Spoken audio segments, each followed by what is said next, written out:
in this video, I'm just going to focus on the first 3 questions.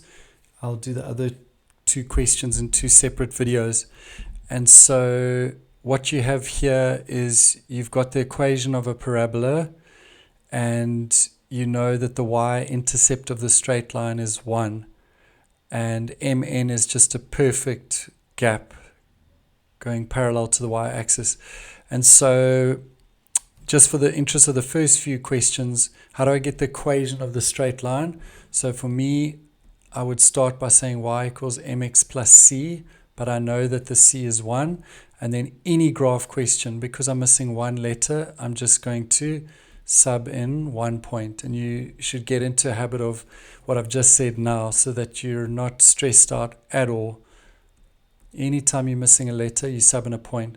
I take the plus 1 across. We just write this a bit nicer on the I, divide both sides by 4, and the gradient is 1. So I pop it back in here.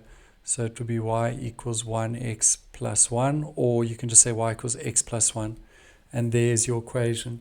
You could have also got it by getting another point here, which is not really necessary. It's extra work, but you could have worked out the x-intercept of the parabola. Let's do it for the next question though.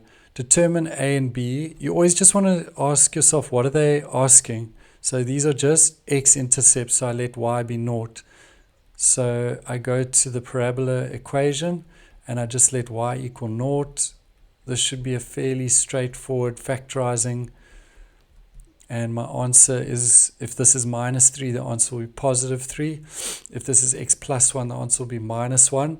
And then where a lot of people come short is they don't finish by writing the coordinates. So that's where you write the x and y, and they don't identify which is which. So A is the smaller one. So A is minus 1 and 0. B is 3 and 0. So it's important to finish off properly. And then what's the range of the graph? F. So what's happening? I do need to know what the lowest point is, which is your turning point. And so to work out your x turning point value, if you're watching this video and you're in matric, you could probably just quickly do derivative equals 0. For the purpose of grade 11s, I'm going to do minus b over 2a. So it's minus 2 over 2a. That becomes positive 2 over 2, which is just 1. And so I know that my turning point is 1.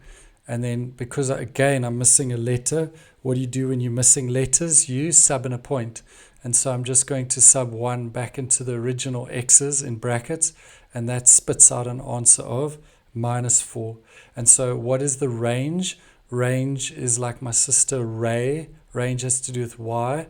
And so it's looking at where the y values happen. The lowest y value is minus 4, and the graph is happening above that. So y is bigger than or equal to minus 4. I hope you found that helpful. Stay tuned for the rest of this question. Please like this video, subscribe to our channel, and share it with your friends. Thanks.